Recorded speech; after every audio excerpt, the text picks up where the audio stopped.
जशें आमी कोंकण भागाचेर पळयतात की दशावतार हो एक नाटक ह्यो आमच्या कोंकण भागात खूब प्रसिद्ध आसा. तसोच आमी जशे उत्तर देशान वयता त्या वेळाचेर आमकां रामलिला ही एक कला आमकां पळोवपाक मेळटा.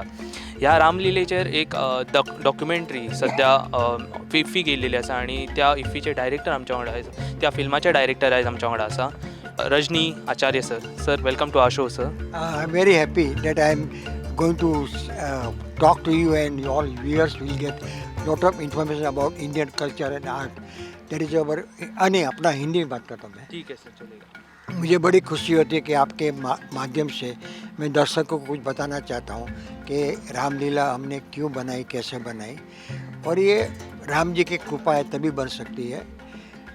इसको हम ड्रामा फॉर्म में भी देख सकते हैं, इसको हम बैले में देख सकते हैं, इसको हम सेलुलाइट फिल्म फॉर्म में देख सकते हैं, और बहुत सारी इसके ऊपर फिल्में बनी हैं, प्ले बने हुए हैं ऑल ओवर वर्ल्ड में. बाली में भी चलता है, हर जगह चलता है. लेकिन एक जगह है जो है बिसाऊ करके, राजस्थान में एक झुंझुनू डिस्ट्रिक्ट है. वहाँ पे एक छोटा सा कस्बा है. वो गांव में ये रामलीला 160 साल से, या तो कहा जाए कि जब से अगस्त क्रांति अपना इंडिया की इंडिपेंडेंट की बात चली उस वक्त से ये रामलीला प्ले कर रहे हो लोग. गांव के लोग हैं, गांव के द्वारा है, आदमी के द्वारा है और गांव वालों के लिए है. तो ये अपने निजानंद के लिए, खुद के आनंद के लिए और भगवान की नवरात्रि में ही भगवान को याद करने के लिए ये रामलीला वो लोग मंचन करते हैं. इसकी एक खास बात ये है कि रामलीला रोड पे की जाती है. 200 या 250 मीटर लंबा एक रोड है और 50 मीटर की इसमें जगह है जिसमें रामलीला करते हैं. और इसमें मुख्य रामलीला है, गांव के लोग ही इसमें पार्ट लेते हैं. जो बचपन में बंदर था वो बड़ा होकर राम भी बना है, और राम कभी कभी ये रावण भी बना है. तो ये उसके निजी आनंद के लिए है. वहाँ पे जब स्वतंत्र सेनानी वहाँ पे 3 आए थे तो उसमें एक लेडी आई थी. वो लोग छुप गए थे, वो गांव में छोटा गांव था. तो उसको ये लोग तलाश कर रहे थे, अपने इंग्लैंड के जो पुलिस है, तो वहाँ गांव में छुपे. तो उसने छुपने के साथ में देखा कि ये गांव अच्छा है, तो बोला मैं कुछ प्रवृत्ति करना चाहिए. तो उसने अपने जहाँ ठिकाना था वहाँ पे बच्चों लोग को शस्त्र अस्त्र विद्या, संस्कृति और अपना जो ग्रंथ है, रामायण है, महाभारत है, उसके बारे में बताना शुरू किया. तो उसने ये रामलीला का मंचन शुरू किया. ये कलाकार लोग हैं, ये कोई डायलॉग तो बोल सकते नहीं है, एक्टिंग कर सकते नहीं. तो ये लोग क्या है, सब अपना मुखौटा पहनते हैं और ये रामलीला खेली जाती है. उसको वो लोग दंगल बोलते हैं ज़्यादातर, कि राम ने, हनुमान जी ने किस किस का संहार किया. जब भी पृथ्वी पे आप अवतार लेते हैं भगवान, तो उसका एक कुछ कार्य होता है कि जो दुष्कर्म हो रहा है या जो दुष्ट आदमी है उसका विनाश करके शांति का एक वातावरण खड़ा करना. लोगों मतलब भगवान भी जनता की, पब्लिक की और लोगों की चिंता करते हैं, इसलिए अवतार लेते हैं. आपने महाभारत में भी सुना होगा कृष्ण ने अवतार किस लिए लिया. आपने सुना होगा रामायण में भी रामचंद्र भगवान ने किस लिए अवतार लिया. तो हम लोग को, हमारे एक फ्रेंड है, मैं उसका खास नाम मेंशन करना चाहता हूँ, मिस्टर कमल पोदार. वो उस गांव के रहवासी है और बम्बई में रहते हैं और मेरे दोस्त हैं और बड़े बिजनेसमैन टाइकून हैं. तो उनकी इच्छा थी कि ये रामलीला जो है डॉक्यूमेंटेशन किया जाए. तो हमने उसका पहले भी बहुत काम किया था, हमारे पे भरोसा भी था. तो उन्होंने कहा कि एक रामलीला का प्रोग्राम है, आप हमारे गांव में आइए, शूट करिए. तो हम वहाँ गए. तो हमने सोचा था स्टेज पे प्रोग्राम होगा, 3 कैमरा लगा देंगे, शूट करके ख़त्म करेंगे. ये रामलीला जो है शाम को 5:30 बजे शुरू होती है, 7:30 बजे ख़त्म होती है.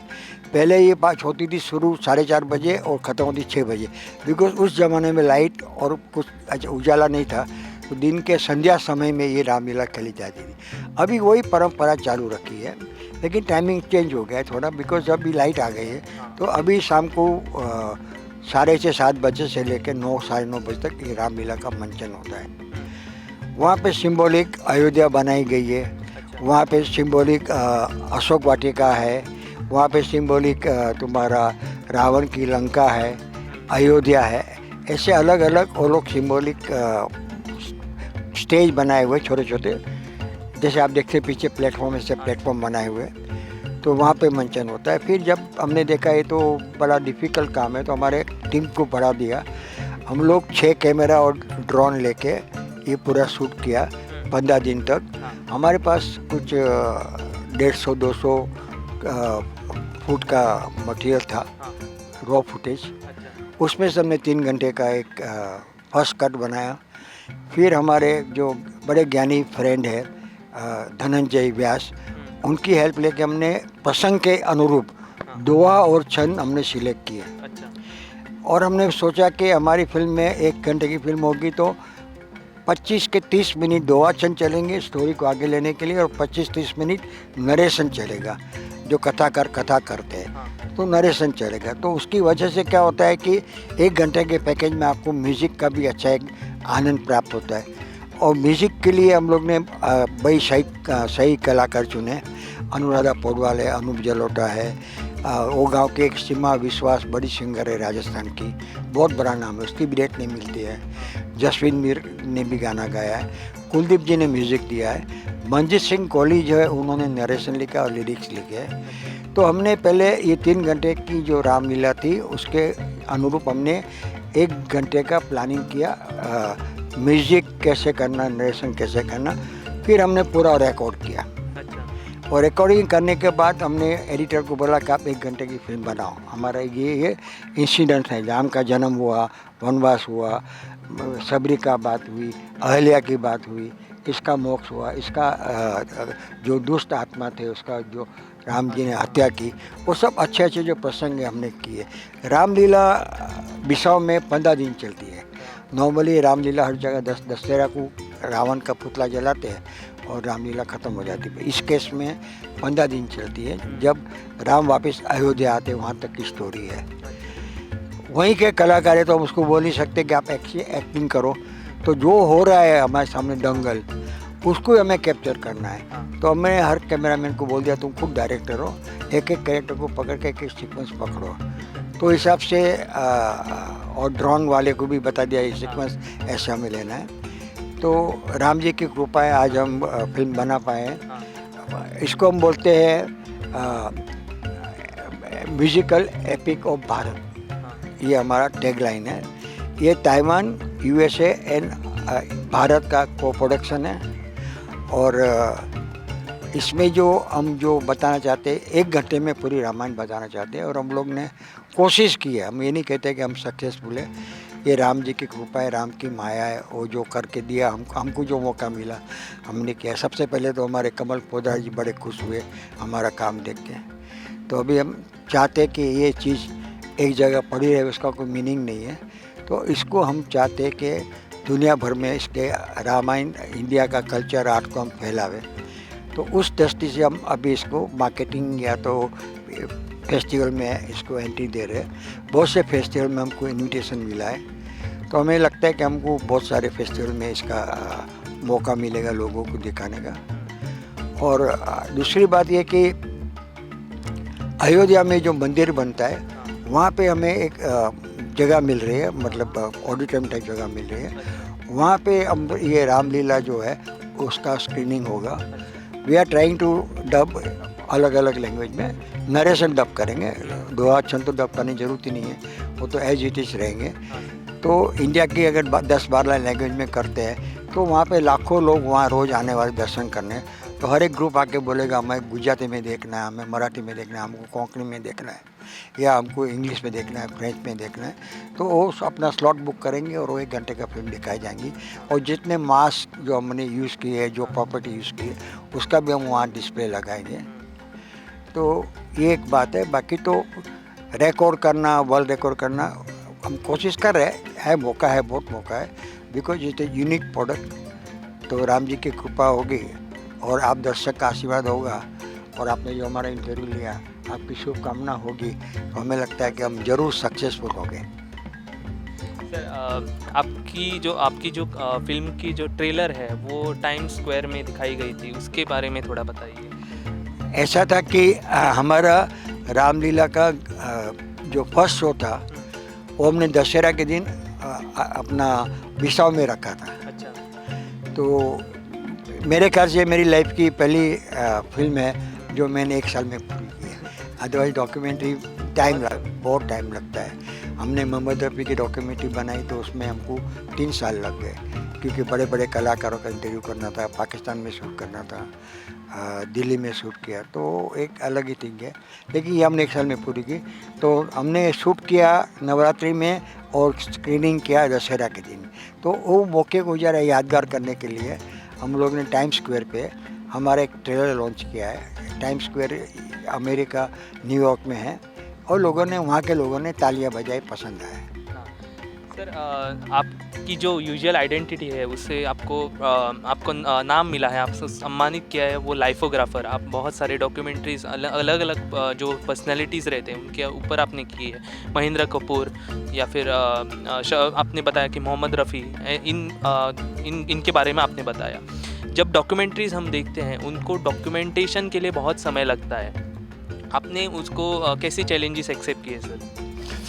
ये अब लाइफोग्राफी जब बनाते हैं तो सबसे पहले तो जो फैमिली मेम्बर है, अगर उसका सपोर्ट नहीं तो हम नहीं कर सकते। तो उसका सपोर्ट मिलता है तो उसके पास से हम कहानी तैयार करते हैं कि क्या कहाँ जन्म हुआ, क्या हुआ, सब बात हम लोग रिसर्च में डालते हैं। उसके अलावा उसके कौन से गाने हिट थे, क्या कौन सा वाक्य हिट था, वो सब प्रसंग को हम पकड़ते हैं। उसके अलावा जितने भी बड़े बड़े कलाकार है, प्यारेलाल जी है, उत्तम सिंह है, अनुराधा पौडवाल है, अनूप जलोटा है, तुम्हारा जितने भी संगीतकार है जिसके साथ उसने गाना गाया, जो भी जिंदा है, तो उससे हम वो क्वेश्चन पूछ के सब पूरी डॉक्यूमेंट्री को लाइफोग्राफी को तैयार करते हैं। कुछ फिक्शन भी शूट करते हैं। हमने अभी पंजाब में शूट किया, जहाँ उसका जन्म हुआ था, वो गाँव भी शूट किया। तो ये महेंद्र कपूर का प्रोजेक्ट बोलो या रफ़ी का प्रोजेक्ट बोलो, इससे very research based and time consuming problem, और उसका मार्केट नहीं है, बहुत डिफिकल्ट है बेचना। लेकिन लोगों ने बहुत पसंद किया है सर आज अगर देखें आप। हाँ, लेकिन मेरे घर वाले पसंद नहीं, क्योंकि मैंने लॉस किया है नुकसान किया है। घर वाले खुश नहीं है, लेकिन बोलते कि ठीक है आपका शौक है तो करिए। तो डॉक्यूमेंट्री अभी थोड़ा मार्केट खुल रहा है, लोगों को अभी लगता है कि अच्छी डॉक्यूमेंट्री देखनी चाहिए, और अभी पूरे वर्ल्ड में डॉक्यूमेंट्री का एक दौर शुरू हो गया है। अभी तो जिसके पास मोबाइल है वो डायरेक्टर प्रोड्यूसर बन सकता है, तो सब्जेक्ट भी अच्छा पकड़ते हैं और बनाते भी हैं, तो अच्छी चीज़ बिकती भी है। तो हम भी कोशिश करते हैं, और राम जी की कृपा होगी तो बिक जाएगी, तो पूरे वर्ल्ड में हम छा जाएंगे। हम नहीं छा जाएंगे, राम जी छा जाएंगे। छाए हुए अपनी याद फिर से उसका एक लोगों को नए तरीके से, नए ढंग में एक फिल्म देखने को मिलेगी। आपको आपकी फ़िल्म के लिए बहुत बहुत शुभकामनाएं सर। और एक सवाल कि आप यूजुअली लाइफोग्राफी बनाते हैं, लेकिन आपने रामलीला कैसे स्विच की सर? आपका कैसे टर्निंग पॉइंट रहा? मैंने जैसे कहा कि कमल पोदार जी जो बिशाव के मेरे दोस्त है, बड़े बिजनेस टाइकून हैं उस गांव वाले, तो उन्होंने कहा था मुझे डॉक्यूमेंटेशन करना है। लेकिन मेरी उसकी बात हुई थी कि जब हमने फर्स्ट बनाया तो उसको दिखाया, तो मैंने बोला इसको हम और बड़े अच्छे ढंग से तरीके से बना सकते हैं। तो मेरे लिए तो भामाशाह थे, पैसे के लिए कहीं रोका नहीं, जो पैसा मांगा दिया, और जो पैसा मिला हमने पैसा नहीं बनाया, लेकिन हमने एक अच्छा प्रोडक्ट बनाया।